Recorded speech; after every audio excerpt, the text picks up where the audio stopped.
오늘 우리가 함께 나눌 말씀은 너는 물이니 너는 흙이니 이러한 질문으로 시작합니다. 우리는 흙으로 지어졌을까요? 아니면 물로 지어졌을까요? 창세 이래 모든 사람들은 또 모든 종교들은 사람이 흙으로 지어졌다고 그렇게 알고 믿고 있습니다.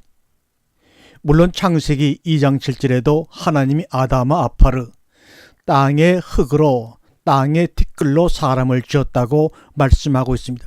그래서 누구도 사람은 흙으로 지어졌다는 것에 대해서 의심을 해본 적이 없습니다. 또한 너는 네가 취함을 입은 땅으로 돌아갈 것이다. 너는 티끌이니 티끌로 돌아갈 것이라는 창세기의 말씀에 따라서 우리는 흙으로 지어졌다는 것 우리 의심해 본 적이 없습니다. 그러나 오늘 이 시간에 우리 한번 의심을 해보자 그 말입니다. 너를 이루고 있는 구성체가 흙이냐 아니면 물이냐 라는 사실입니다. 우리는 어린아이가 엄마의 태아에 있을 때는 거의 90% 이상이 물이라고 합니다. 그 아이가 엄마 몸 밖으로 나와서 얼마 동안도 그 90% 이상의 물을 유지한다고 합니다. 그러다가 그 아이가 자라서 성인이 되게 되면 우리 몸의 70% 이상이 물로 이루어져 있고 30% 정도가 흙이라고 합니다. 그러다가 나이가 들어 세상을 떠날 때가 되면 그 몸속의 수분이 50%가량으로 떨어지는데 그때 인생을 마감한다고 합니다. 더군다나 인간의 몸 중에 가장 소중한 뇌라고 하는 것은 90% 정도가 물로 이루어졌다고 말합니다. 간이나 콩팥과 같은 심장과 같은 기관들도 80% 이상이 물로 이루어졌다고 합니다. 또는 우리가 살고 있는 이 지구도 70%가량이 물이고 30%가량이 땅으로 이루어졌다는 사실은 우리가 너무나도 많이 알고 있습니다. 그렇다면 70% 이상이 물로 이루어져서 하루에 2리터 이상의 물을 먹지 아니하면 건강을 유지할 수 없는 것이 우리의 몸인데 왜 우리는 우리를 흙으로 만들었다고 하는 이 얘기에 한 번도 의심과 이의를 제기하지 않고 있는지 모릅니다.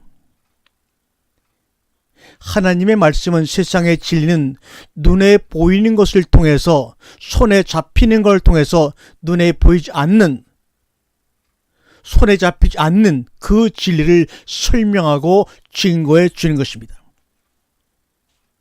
흙으로 지어졌다고 하는 눈에 볼 수 있는 우리 인간의 형체 그 흙을 통해서 인간의 본질, 보이지 않는 그 인간의 참자, 그 마음을 깨닫도록 하나님께서 흙으로 우리의 모양대로 우리를 지으셨다는 사실입니다. 여러분 한번 생각해 보세요. 흙이 30% 있고 물이 70%입니다. 이 둘을 섞었습니다. 그러면 뭉쳐질 수가 있나요? 어떤 형체를 이루어낼 수가 있나요? 전혀 불가능합니다. 그런데 우리 인간은 30%가 흙이고 70% 이상이 물로 되어 있다면 어떻게 이렇게 형체를 이루면서 살아갈 수가 있을까요? 누구도 한 번도 의의를 제기해 본 적이 없습니다. 저는 창세기 말씀을 곰곰이 묵상하면서 이러한 생각을 해봤습니다. 창세기 2장 7절에 보니까 하나님이 아담아 붉은 흙으로부터 나온 티끌 가는 모래와 같은 티끌로 사람을 야차르 지으셨습니다. 사실 티끌로 어떤 형체를 만드는 것도 정말 힘든 일이지만 하나님이시니까 가능하다고 봅니다. 그 형체를 만든 다음에 하나님이 여기다 코에 생기를 불어넣었습니다. 생기를 불어넣는 순간 흙으로 만드는 이 형체가 그 물 가운데서 유동적으로 모든 사람이 다른 모습으로 형체를 지니게 되었다고 저는 생각을 합니다.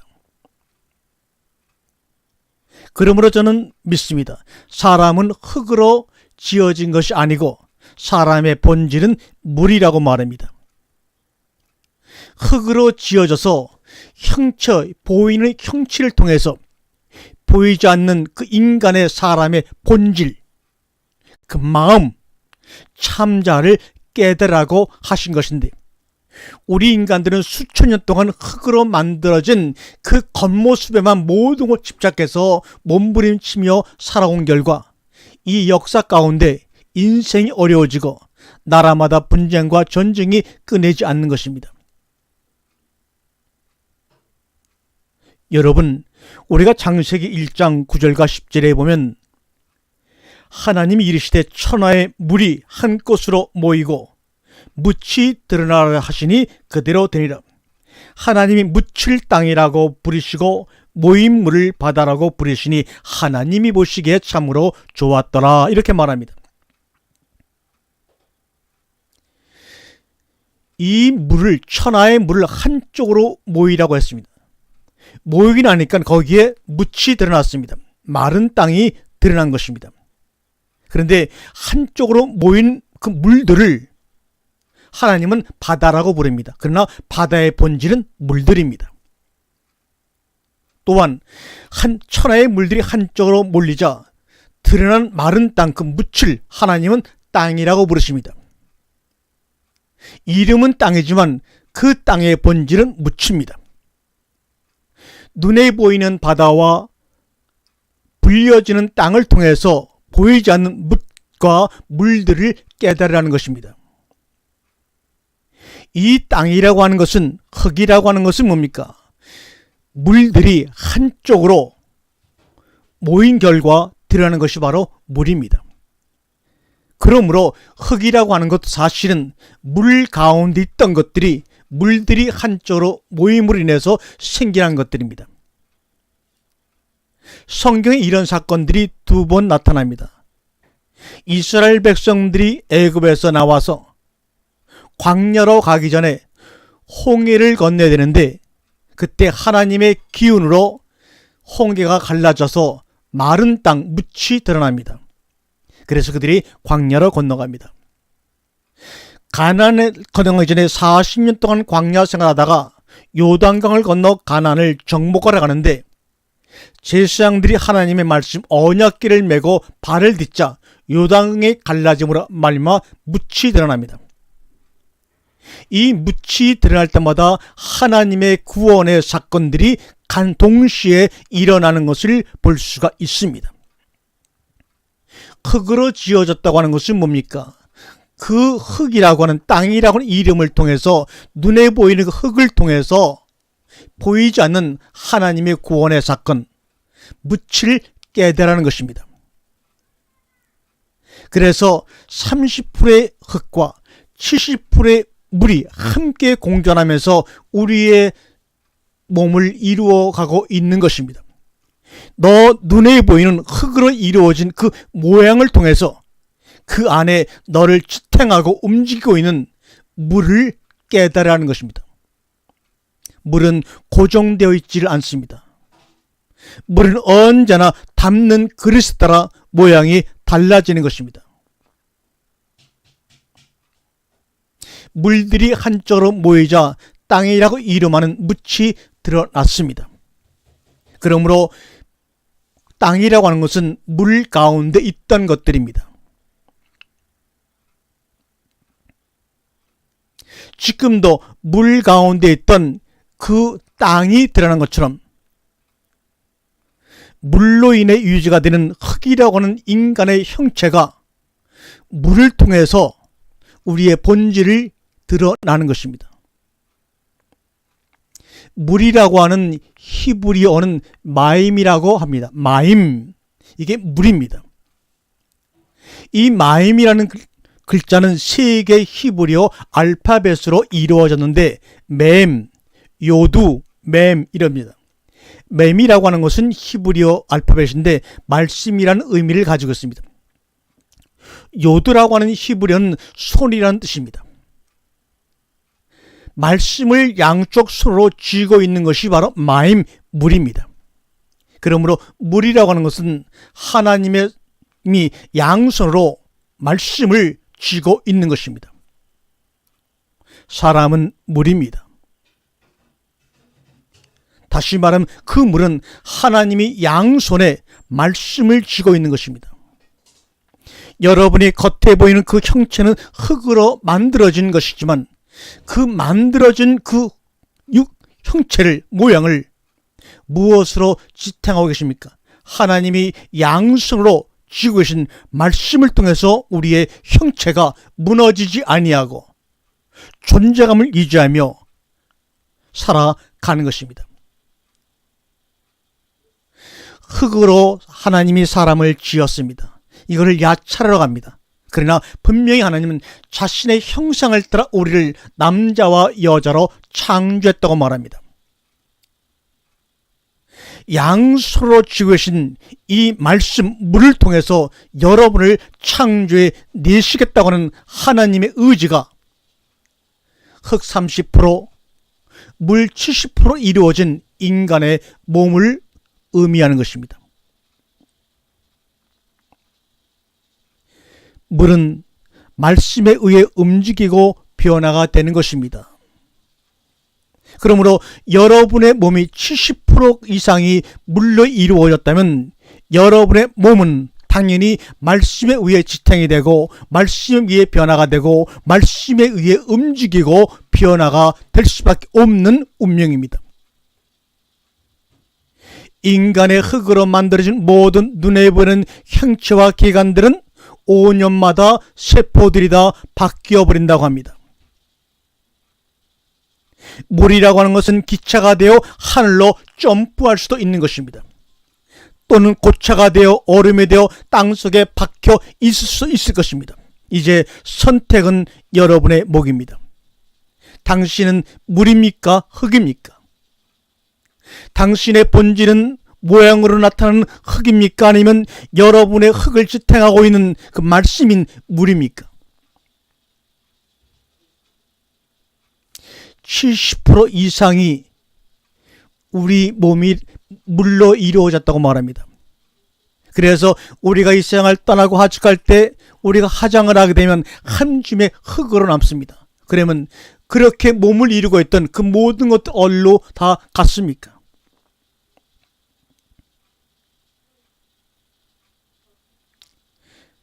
물이라고 하는 것은 산소나 수소처럼 다른 물질을 태우거나 스스로 타기보다는 오히려 불을 끄는 데 사용됩니다.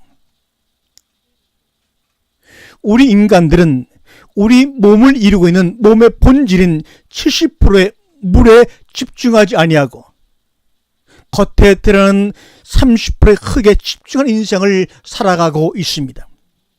그래서 평생 땅에 붙어 속고 살고 있는 것입니다. 그러면서 결국은 흙을 돌로 만드는, 그래서 변화가 안 되는 것입니다. 그래서 주님은 너의 돌 같은 마음을 하나님의 영이 임하게 되면 부드러운 마음으로 변화시켜 주겠다고 말합니다. 그것이 바로 옛 계명을 새 계명으로 돌비를 신비에 기록하겠다고 하는 말씀이 아닙니까? 흙의 최종 결정체는 여자들이 그래도 좋아하는 다이아몬드가 아닙니까? 여기에다 속고 울고 있는 것이 우리네 인생입니다. 또한 흙 속에 온갖 시체가 들어가 오랜 세월 썩은 것이 석유가 아닙니까? 땅속에 죽은 시체의 결과물을 가지고 중동 전쟁이 끊이지 않고 지금도 이어져 가고 있는 것이 아닙니까? 땅속에 죽은 시체의 결과물을 서로 차지하고 있다는 땅의 욕심들이 수많은 사람을 서로 죽이고 죽이는 전쟁의 화염장으로 만들어버리고 있는 것입니다. 우리는 흙이 아닙니다. 물입니다. 마임, 물은 하나님이 양손으로 말씀을 쥐고 있는 것입니다. 그래서 너는 땅에서 취함을 입었으니 티끌이니 티끌로 돌아가오므로 합니다. 그것은 돌아가야 됩니다. 그 티끌이 돌아간 자리에 우리 인생의 본질인 물이, 말씀이 드러나는 것입니다. 그것을 말씀하는 것이지 너는 흙으로 지었으니 쓸모가 없으니 이제 흙으로 돌아가라. 너는 죄를 지었으니 당연히 흙으로 돌아갈 수밖에 없다고 하는 것을 얘기하는 것이 아니라 그 속에 숨은 하나님의 마음의 본질을 깨달아야 합니다. 흙은 보이지 않는 말씀을 가르쳐주기 위해서 너희에게 보이는 형체로 지은 것이야. 그러므로 그 흙으로 지은 티끌이 돌아가게 되면 그 속에 있는 본질, 말씀, 물이 드러나게 되는 것이야. 그게 바로 너야라는 것을 말씀하고 있는 것입니다. 사랑하는 성도 여러분, 여러분은 물입니다. 여러분은 말씀입니다. 그러므로 이 말씀이 우리를 지탱시키고 우리를 변화시켜 주실 것입니다. 흙에 붙잡혀 있지 마십시오. 그 흙을 여러분의 눈에 보이는 형체로 유지하고 있는 것은 바로 그 몸속에 있는 70% 이상의 물입니다. 그 물은 성경에서 마임, 말씀이라고 합니다. 이 말씀 앞에 맴이라고 하는 히브리 알파벳이 하나 더 붙게 되면 아주 재미있는 단어가 만들어집니다. 말씀, 마임. 근데 그 말씀을 다바르라는 히브리어로 또 사용합니다. 다바르, 이것이 바로 로고스, 말씀입니다. 그 다바르라는 단어 앞에 맴이라고 하는 말씀을 뜻하는 히브리어 알파벳을 붙이게 되면 미즈바르라고 발음합니다. 미즈바르. 이 미즈바르가 바로 광야라는 뜻입니다. 그러므로 말씀 앞에 말씀이신 예수 그리스도가 함께하게 되면 우리의 삶이 광야로 인도받게 되는 것입니다. 그 광야에서 말씀을 통해 하나님을 만나고 하나님을 만남으로 말미암아 참 나를 만나게 하는 장소가 바로 광야입니다. 그렇기 때문에 거기서 심한 갈증을 느낄 때마다 애굽에서 나온 이스라엘 백성들이 모세와 아론을 향해 원망하며 하나님을 원망합니다. 그런 흙게 태양빛이 내리쬐는 광야의 흙티끌밖에 없는 그 광야 속에서 물이신 말씀이신 예수 그리스도를 만남으로 말미암아 나를 발견하는 것입니다. 나는 저 광야에 내리쬐는 모래 같은 흙의 존재가 아니라 나는 바로 저 말씀으로 인해서 유지가 되고 변화가 되는 바로 말씀들이구나 하는 것을 깨닫게 하는 장소가 바로 광야입니다.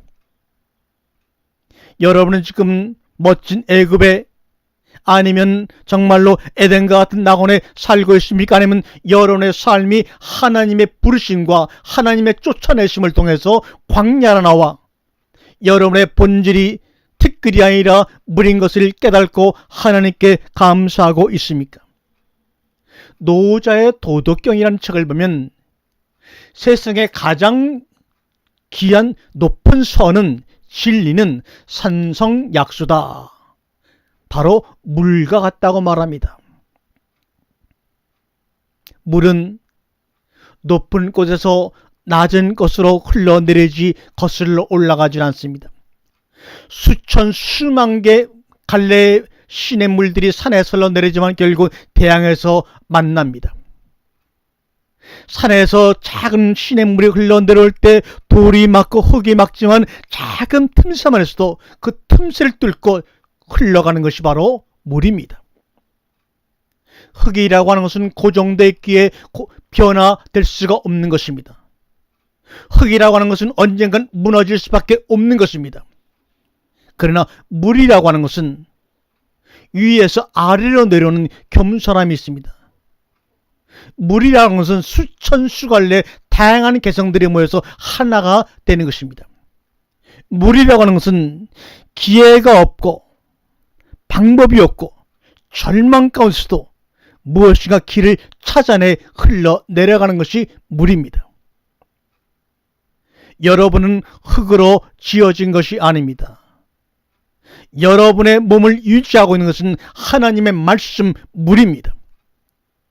잠시 동안만 그 물이 흙을 통해서 여러분의 모양들을 보여주고 있습니다. 그러나 그 모양이, 만들어진 그 모양이 언젠가 말씀으로 변화가 될 것입니다. 그것을 바로 하나님의 형상을 회복했다고 말하기도 하고 마음을 회복했다고 말하는 것입니다. 하나님의 형상은 우리 측에서 보게 되면 바로 마음이라고 말합니다. 그런데 그것은 하나님의 형상이 우리 가운데 마음으로 왔기 때문에 내 마음이 아닙니다. 내 마음대로 살 수 있는 것이 아니라 우리 마음으로 살아가는 것입니다.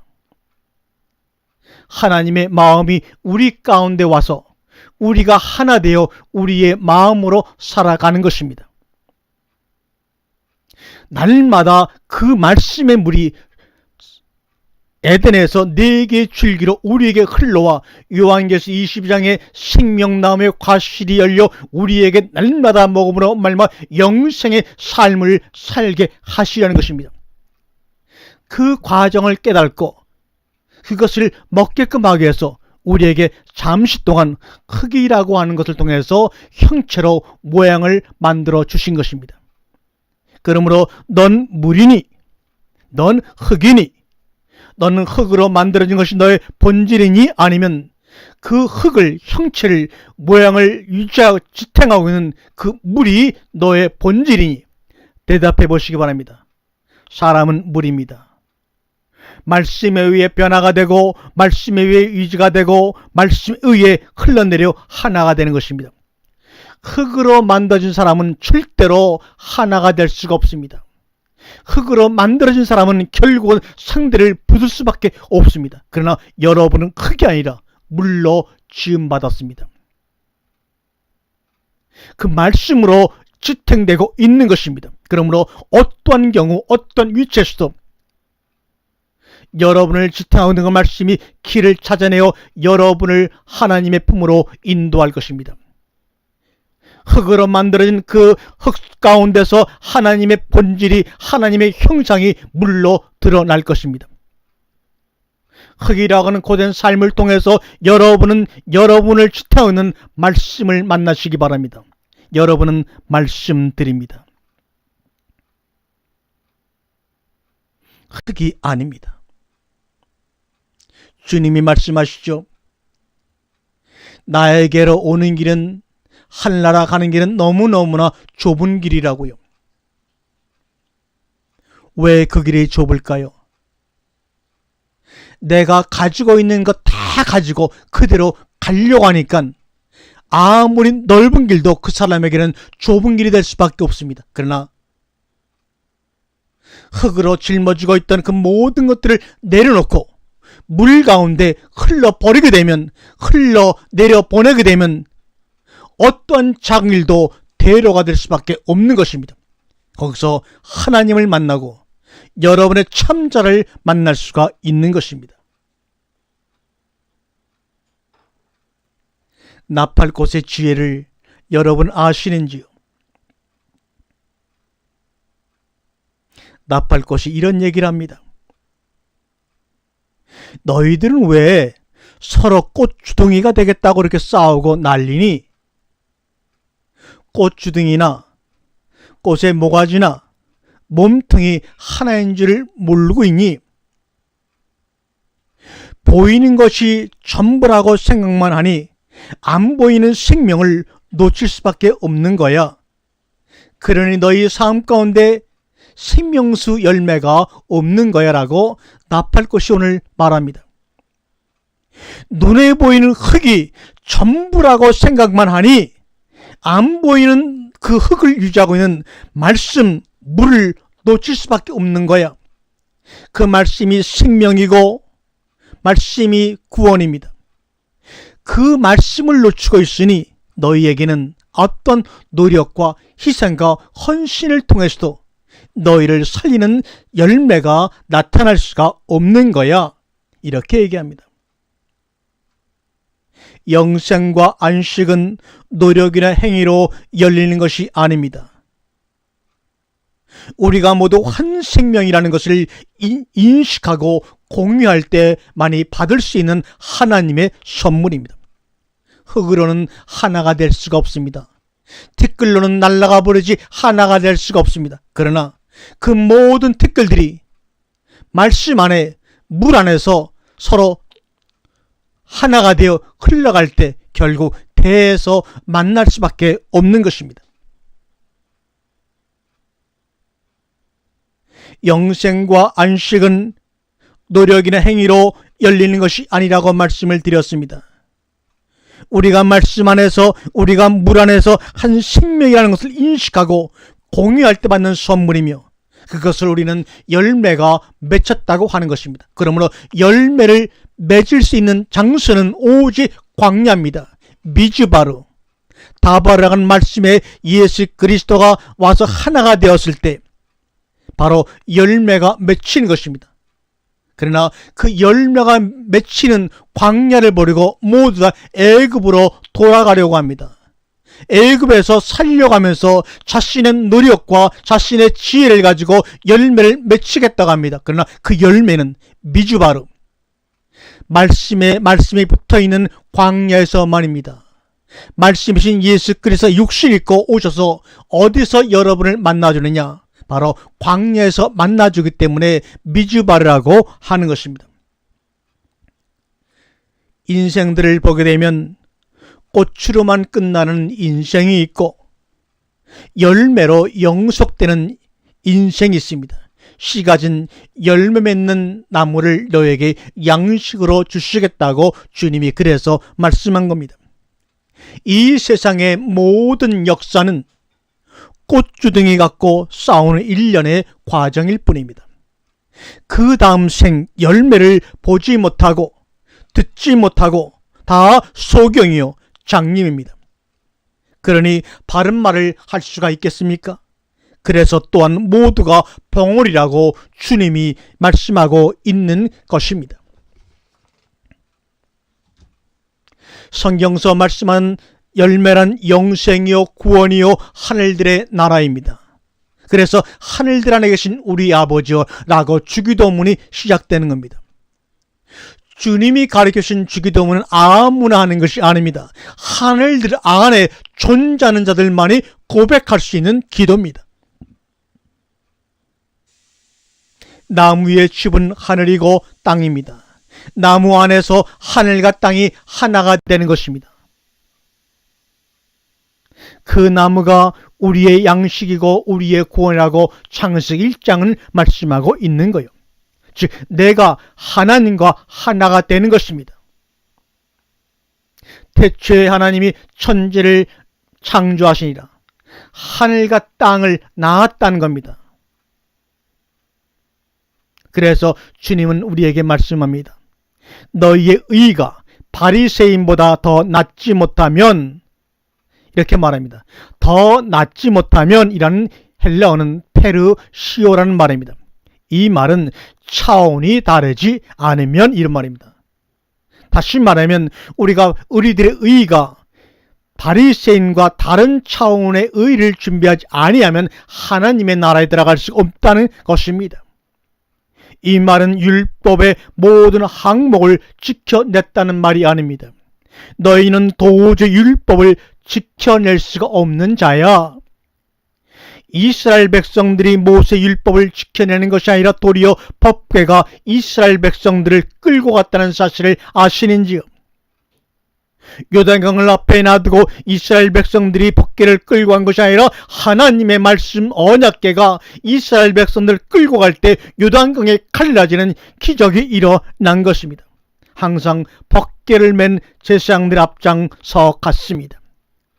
하나님의 말씀이 그들을 끌고 갔습니다. 하나님의 말씀이 이스라엘인들을 모두 진두주의 하셨습니다. 흙으로 지어진 30% 정도 흙으로 지어진 인간의 모양된 역사들을 하나님의 말씀인 물이 우리 인생을 끌고 간다는 사실을 알지 못합니다. 너희가 빨리 흙은 흙으로 돌아가야지만이 그 속에 그 흙을 지탱하고 있던 하나님의 말씀 물이 드러나 생명수의 열매를 맺을 것 아니니 이 말입니다. 그러므로 창세기 1장과 요한계시록은 일맥상통한 것입니다. 주거니 받거니 소통하는 것입니다. 그것은 한마디로 은혜가 그들을 끌고 가는 모양이지요. 이것이 바로 구원의 모습입니다. 대제사장이 법궤와 함께 요단강에 빠지면 그들이 요단을 건너고, 대제사장이 법궤를 메고 나팔을 불면 여리고성이 무너졌습니다. 그들이 무엇을 해서 요단강이 갈라지고 여리고성이 무너지는 것이 아니라 은혜로 인하는 것입니다.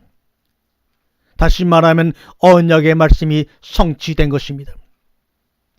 여러분의 육신이 여러분의 몸이 흙으로 만들어진 것이 아니라 흙은 다만 우리를 지탱하고 있는 하나님의 말씀을 깨달기 위한 것이라는 것을 깨달을 때 언약의 말씀이 여러분을 통해서 성취되고 여러분은 말씀들이 되어 하나님과 하나가 되는 것입니다. 이것이 바로 티끌로 돌아간다는 말이요. 율법은 지켜내는 것이 아닙니다. 율법으로 우리들을 잡아 끌어서 다스려서 하나님 나라로 인도해 드리는 하나님의 능력이요 은혜인 것입니다. 또 하나님 앞에서 아무도 율법으로 말미암아 이롭게 되지 못할 것이 분명하니 이는 의인은 믿음으로 말미암아 살리라 하였습니다. 갈라디아서 말하지 않습니까? 로마서 1장 2절에도 죽으면 율법이 주관할 수 없다고 말하지 않습니까? 역사적 예수를 내 마음속에서 죽이지 않으면 우리는 그리스도를 만날 수가 없어요. 예수는 옛 성전으로 십자가에서 부서져야 할 뿐입니다. 여러분이 흙으로 지은 그 흙은 부서져야 합니다. 티끌로 돌아가야 합니다. 그래서 여러분 속에 있는 말씀의 본질인 하나님의 형상이 여러분 가운데 우리의 마음으로 다가와 우리의 마음이 하나님의 말씀을 순종하도록 이끌어 갈 것입니다. 예수는 옛 성전으로 십자가에서 부서져야 합니다. 예수가 십자가에서 죽음을 당할 때 우리가 한 피의 죽음으로 말미암아 우리의 옛 것들, 흙들이, 티끌들이 다 부서져 버려야 합니다. 돌 위에 돌 하나 남기지 않고 부서져야 할 뿐이고 우리가 그렇게 되어야 합니다. 그것이 바로 완전한 죽음입니다. 그 완전한 죽음 후에 여러분을 지탱하고 있던 보이지 않던 말씀들이, 물들이 바다를 삼킬 것입니다. 1년에 한 번 대속일 때 어린 양을 잡아 그 피가 법궤 뚜껑을 덮어 전체가 피로 덮여 흐르게 하여 백성들의 죄를 정가하여 용서받았다고 믿었습니다. 이것이 바로 예수의 모형이요 그림자입니다. 죽은 자에게 무슨 명령을 하겠습니까? 율법을 지키라고 한들 지킬 수가 있겠습니까? 살아있으니 살아있는 시체니 뭘 하겠다고 저렇게 난리죠. 시체가 드리는 영광을 무슨 영광이라 하나님이 받으실 수가 있겠습니까? 주님이 말합니다. 네가 살았다고 하니 그럼 한번 그 말씀을 지켜봐라. 정말 지킬 수 있는지. 살았다고 하는 자는 지킬 수 없는 게 바로 율법이야. 그것을 깨달으면 됩니다. 흙으로 지어진 인간들은 지킬 수가 없고 먹을 수가 없는 것이 하나님의 말씀이요 만납니다. 그 티끌이 부서지고 무너져야지만 먹을 수 있는 것이 맞나요? 하나님의 말씀입니다. 말씀은 말씀만이 먹을 수가 있는 것입니다. 그럼 우린 아무것도 안 지켜도 되나요? 맞습니다. 그러나 또 다른 법이 나왔습니다. 예수님이 십자가에 완전한 죽음을 맞이하시자 생명의 성령의 법이 이제는 우리를 끌고 갑니다. 하나님의 형상의 벽됨으로 말미암아 우리의 마음이 그 법을 끌고 갑니다. 우리의 몸을 끌고 가 순종하도록 만들어 주십니다. 로마서 1장 1절과 2절을 읽어봅니다. 그러므로 우리가 믿음으로 의롭다 하심을 받았으니 우리 주 예수 그리스도로 말미암아 하나님과 평을 누리자. 또한 그로 말미암아 우리가 믿음으로 서 있는 이 은혜에 들어감을 얻었으며 하나님의 영광을 바라보고 즐거워하니라. 이제는 생명의 성령의 법이 주관합니다. 여러분이 주관하고 여러분이 노력 의지로 지켜나가고 행해나가는 것이 아닙니다. 내가 그 법을 지켜야 한다는 강박에서 벗어났는데 그 새로운 생명의 성령의 법이 들어오더니 지켜라 하지 아니하시고 너는 내가 끌고 갈 거야 하면서 이 법이 우리를 끌고 와 완성시켜 버리십니다. 겉으로 볼 때는 비슷해 보이나 한쪽은 내 열심을 근거로 지켜가는 것이고 다른 한쪽은 이 법이 우리를 끌고 갑니다. 우리가 지키는 것은 통치가 아니고 우리를 끌고 가는 것이 통치입니다. 통치란 법이 우리를 장악하여 끌고 가는 것입니다. 과거 수천 년 동안은 흙으로 만들어진 이 흙이 우리 인생들을 끌고 갔지만 그 흙이 흩어져 버리고 본래 자리로 돌아가 버리자 흙을 유지하고 있고 흙 속에 가려있던 보이지 않던 말씀이 물이 우리를 끌고 갈 것입니다. 이것이 바로 4,000명 시대를 살아가는 우리들의 삶의 본질이 되어야 할 것입니다. 예수 안에 죽은 자들에게 생명의 법, 살리는 법, 생명의 성령의 법이 적용이 되는 것입니다. 율법은 육신을 가진 자가 지켜 완성할 수 있는 법이 아닙니다. 율법은 흙으로 지어진 자가 지켜 완성할 수 있는 것이 아닙니다. 육신을 가진 예수도 마찬가지입니다. 그래서 그는 죽을 수밖에 없습니다. 육신을 가진 흙으로 지어진 그 예수가 죽자 그 안에 말씀들이 폭포수처럼 터져 나와서 우리 뱃속에 생명샘이 흘러나옴으로 말미암아 날마다 생명나무의 과수를 먹게 하실 수가 있었던 것입니다. 그 죽으신 예수를 생명의 성령이신 분이 살리셔서 우리 안에 살리는 생명의 법을 생명의 성령 즉 그리스도를 주셨습니다. 이 그리스도는 바로 하나님의 비밀이라고 골로새서 2장에 말씀하고 있지 않습니까? 하나님의 비밀을 지닌 자들이 되고 말았다는 말입니다. 순종이라는 것이 무엇입니까? 율법을 열심히 지키고 행하는 것이 아닙니다. 법에 의해 끌려가는 것, 말씀에 의해 끌려가는 것, 마음에 의해 끌려가는 것입니다. 통치를 받는 것입니다. 가능성과 힘을 보장하고 원치 않는 방향으로 나를 끌고 가서 나를 부인해 버리는 것입니다. 거기가 바로 광야입니다. 말씀이신 예수 그리스도가 기다리는 것이 바로 광야 미즈바르입니다. 믿음이란 무엇입니까? 나의 가능성과 나의 힘을 부정하고 믿음의 대상인 그분에게 올인하는 것, 즉 나의 믿음이 아니야 그분의 믿음이라고 말하는 것, 고로 순종과 믿음과 행위는 셋이 아니라 하나입니다. 에레미야 31장 27절 이하와 에스겔 36장 24절 이하에 보면 내 신을 너희 속에 두면 그 능력으로 말씀을 지켜내는 것, 지켜낼 수 있는 것이 아니라 그 영이 너희 속에 있으면 지킨 것으로 여겨주신다는 의미입니다. 정확히 깨달으시길 바랍니다. 선악의 주체는, 말씀의 주체는 하나님이시지 인간이 아닙니다. 인간의 법이 주체가 되면 선각과 의와 불의를 구분하고 심판자의 칼을 휘두르게 되어 있습니다. 그리고 이것을 자기의 권력으로 힘으로 삼습니다. 그리고 마지막에는 나라는 체제를 구축하는 데 사용하여 결국에는 내가 신이 되어버리고 마는 것입니다. 여기서 벗어나십시오. 여기서 벗어나는 길은 나는 흙이 아니요 나는 물이야. 흙은 다만 내 안에 있는 그 물을, 말씀을 깨닫게 하기 위한 하나님의 은혜로 우리에게 보이는 것으로 나타난 잠시의 티끌이라는 것을 깨닫고 여러분은 티끌로 돌아가 버리고 그 안에 있는 말씀들이 흘러 넘치는 생명수의 은혜, 그 과실을 날마다 먹는 은혜가 넘치는 여러분의 삶이 되시기를 주님의 이름으로 축원합니다.